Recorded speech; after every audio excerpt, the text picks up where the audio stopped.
Hello. I think this will be the last day of solar eclipses. This is the lesson for September 25th. So it'll be up posted tonight on the 24th. All right. So I've kept track of odds and ends that we needed to talk about, things I needed to clarify, things I wanted to explain in a different way. And the first thing I want you guys to do is we're going to draw this sort of like a cartoon or on a comic strip. But this is okay. First thing I want you to do is draw a rectangle. First of all, I'm going to write sequence of total solar eclipse. All right, now we're going to draw a rectangle like this.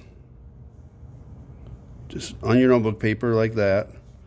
Go. I went 1, 2, 3. I went 5 spaces deep. And I'm using the full width of the page like that. Okay?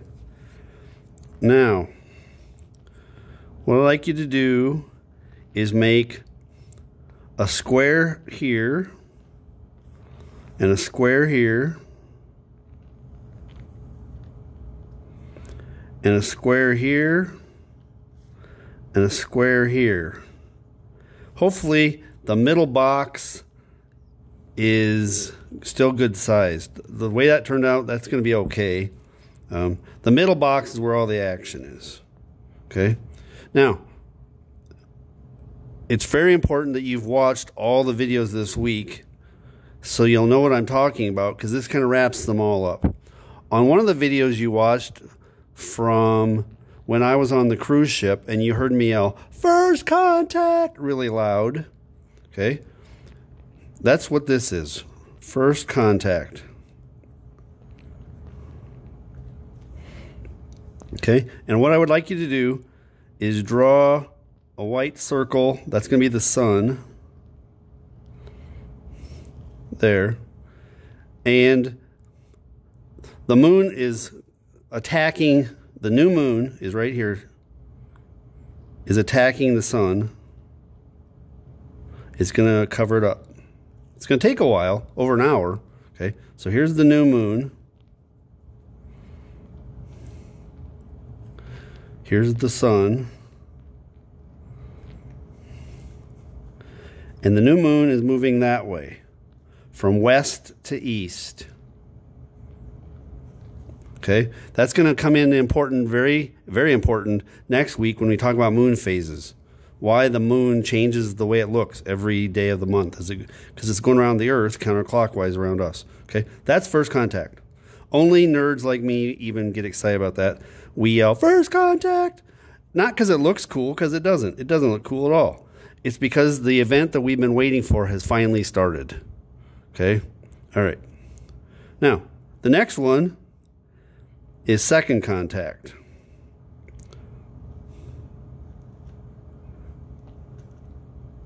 And it's way cooler. And people are yelling, but nobody yells second contact. They're screaming their heads off. If you would be around animals, they are losing their minds. Okay? What's happened is now the moon is just...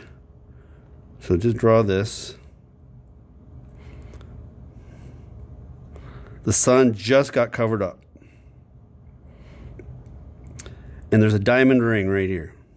This is the one that's almost impossible to get on video because you have your camera filters on to protect the camera and protect your own eyesight. This is that last speck of bright sunlight. This is the last glimpse of the photosphere, the surface of the sun that can blind you. This is called the diamond ring. You can see a little bit of chromosphere and a little bit of corona all the way around like that. And the sky is getting real dark. Tell yourself, diamond ring. It's very exciting, but nobody's got their brains with them to yell second contact. All right. Now, this is mid-eclipse. Nobody yells that either. Mid-totality. Okay?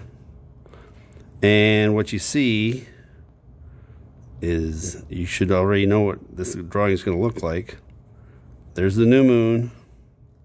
Here's the corona in all its glory. And the sky is black. We can see stars and bright stars and planets in the middle of the daytime. From that video the other day, it was 2 o'clock in the afternoon when my wife said, "Hey, Ken, there's something." And she had just spotted Venus. I hadn't seen it because I was looking through the camera and the telescope. But she had her eyes open and noticed Venus. Dark sky. Middle of the day, dark sky. Okay? Animals are not cool with this. Honeybees get lost because they're out flying around collecting pollen, and they use the sun to come and go from their hive so they don't get lost. Now all of a sudden they're lost because the sun's gone. It's too dark. They don't fly at night. It's all of a sudden it's like night. Birds roost. Okay, all right, next. The crickets were, it was lunchtime and the crickets started chirping again because they thought it was night. All right, this is the one where there is a ton of yelling. This is where you heard the most yelling, but nobody yelled third contact. They were yelling about the diamond ring. Okay, this is called third contact, and if you're getting it, if you actually understand this, see if you can predict what I'm going to draw compared to what's already happened. Just make a prediction. Okay? I'm only going to draw one circle.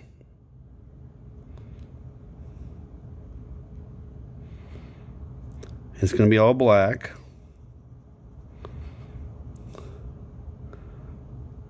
Where will that first bright beam of sunlight come back?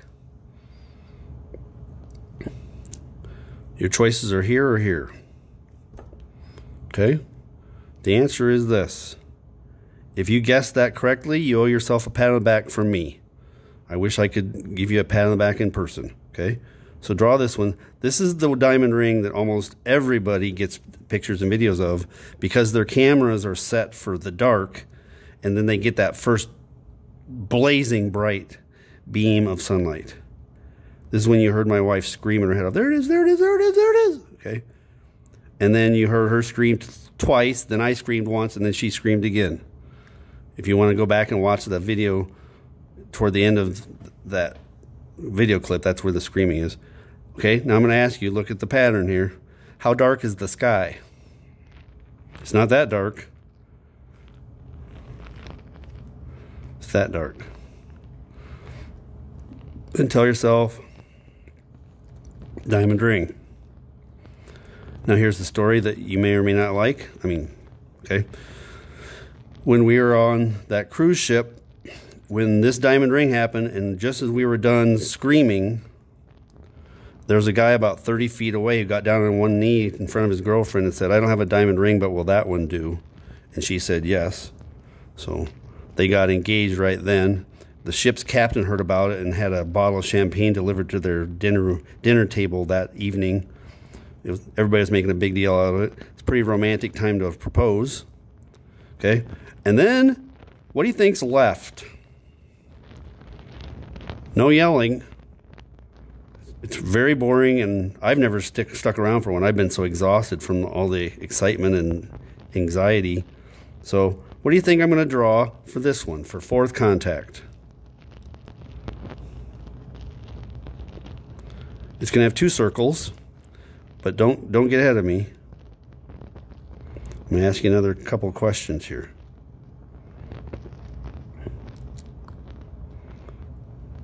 Which one of those is the sun? For a hint, look at this picture.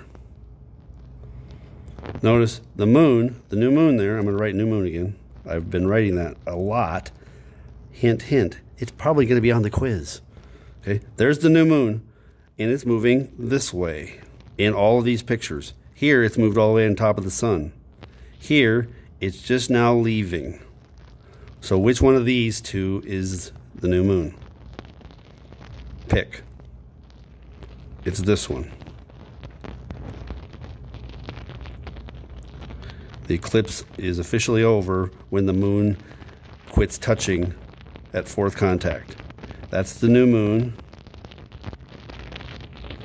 It's moved this way. This is east. It's moving east, counterclockwise around us. And the eclipse is done. All right. Now, I wanted to talk about the lady yelling in that video clip from, let me see, it would be Tuesday's video. We cranked the sound. If you want to go back and listen to it, she sounds scared. Okay? As the moon's shadow was rushing at us at over 1,000 miles an hour, it's the largest moving object you ever get to see hit you. Okay? It's something moving at you at over 1,000 miles an hour, and it can be 100 miles across. This big black thing is rushing right at you, and then when it hits, that's when the eclipse starts. The lady in the background, you can hear her yell, "Look at the shadow, here it comes!" And she sounds scared because it's creepy. Okay? There's 3,000 people in that boat, and they all went to see this eclipse. Many of them had never seen one before. Okay? The hair on the back of your neck stands up because you're that scared. Okay? Even if your brain knows part of your brain knows what's going on, part of your brain's like, this is wrong. This thing is scary. And I try to think about what it'd be like to be back in the old times when nobody could predict these and people got caught off guard. How scary that would be. Okay? So, let me talk some details about the umbra. The umbra is the dark inner shadow. You already wrote that down, okay? You may not want to write it twice. I won't care. Dark inner shadow. I looked it up to find out the widest it can ever be. It can never be wider, can never be more than 165 miles wide. Can never be more than 165 miles wide. Okay? And if you're smart, or sometimes just lucky, you want to be in the middle of the path it's going to take. So all 3 times I've seen a total solar eclipse, we went to the trouble to get to the middle of the umbra's path. All right, now I'm going to show you a video clip. Okay. So, this is in my room. I guess I'm going to have to go to my computer screen and do it this way.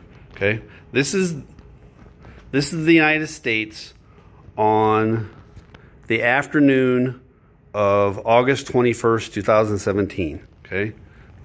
I'm fighting glare here. Albert Lea is here, okay, and you guys got rained out, cloudy and rainy, okay. I went right here, okay. Here's Minnesota. Sorry. There's the bump.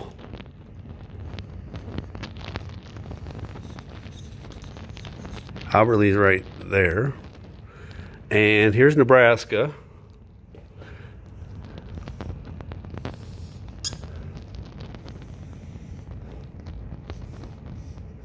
I'm right here. And it's cloudy when we got there. Okay, we were really, really worried. Okay. Let me see. I wonder how long this is.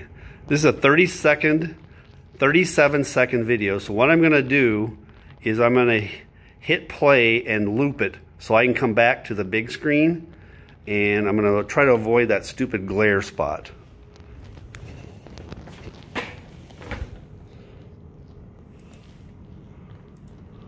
Loop.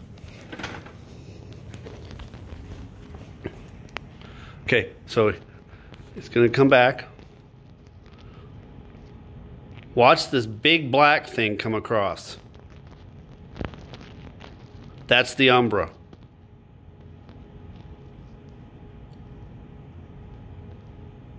Okay? It's going to loop over. It's a big, round, fuzzy shadow, and you want to be in the middle of it. Okay? The umbra did this.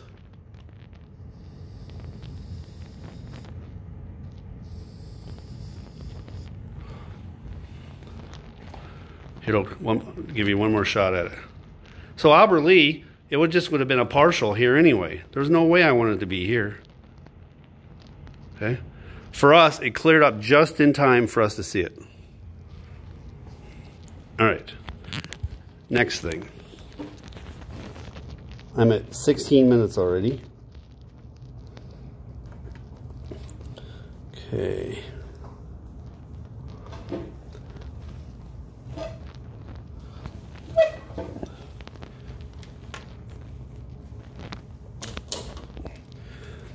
On the video clip, I said, oh, I'll explain later. When we were on the cruise ship, we were supposed to originally be on the island of Aruba that morning, but it had clouded up and there had been some rain, and so they said, hey, everybody that wants to see the eclipse, don't stay here on Aruba and get rained on. Come with us, we'll go see if we can find clear skies. Okay? Well, that meant they were going to go someplace out in the Caribbean that they didn't know exactly what spot they're going to end up with, and somebody did the math and told us that totality would start for us at 2:12 in the afternoon, a little bit after 2 o'clock. Well, they did their math wrong, and they guessed where we were going to end up wrong or something. So we got caught we thought we had till 2:12 to get ready for the first diamond ring, and it happened at 2:10. Right when that lady's screaming, look at the shadow, here it comes.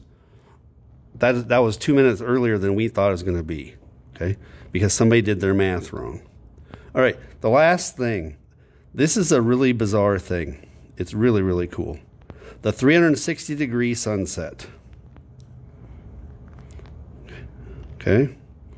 So this will be a video clip from 1991, the first total solar eclipse I saw. A teacher friend from Minnesota took this video from land, and there's no sound, and I'm going to get ready and show it to you on the big screen. So bear with me for a second.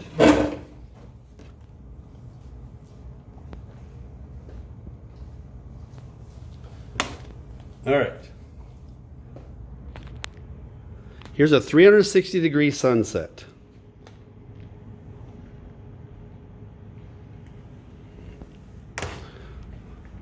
Okay, it's lunchtime. There goes a taxi with his headlights on. There goes a truck with his headlights on. And the cameraman continues to go all the way around in a full circle. It's a sunset all the way around you because you're underneath a gigantic round shadow. Okay, see, it's 11:52, it's lunchtime. Now he goes back up to the eclipse. He's going to zoom in. That's the eclipse with the sun with, there's the planets, okay? So there, we saw 4 planets that day. There's the eclipse, okay? So when you see that 360-degree sunset, that's the sunlight outside of the umbra. You're seeing the sunlight from all the areas that are having partial eclipse. Okay, this is down on the southern tip of the Baja Peninsula, the 360-degree sunset. The sad thing is, on the original copy of this video, which I don't have, there's a rooster crowing at noon because the rooster thinks it's sunrise. The rooster was screwed up. All right, that is 19.5 minutes. I think I'm going to write one more thing and call it good. In case you didn't hear, they've decided we're going to be back to hybrid learning next week, so I'll see the A kids in class in person on Monday. The last thing I'm going to write, this is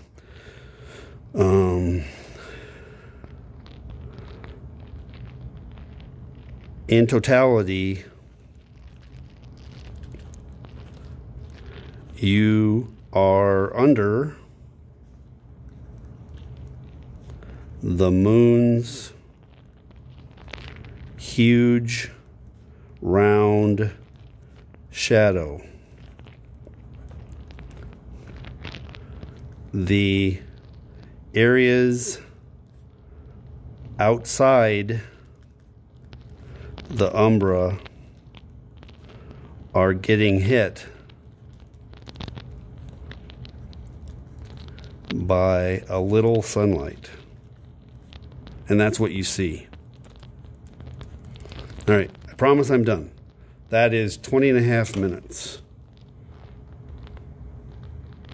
Next week, I teach you moon phases. The most challenging thing I get to teach. I love it. I'm good at it.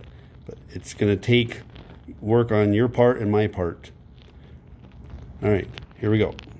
See you later.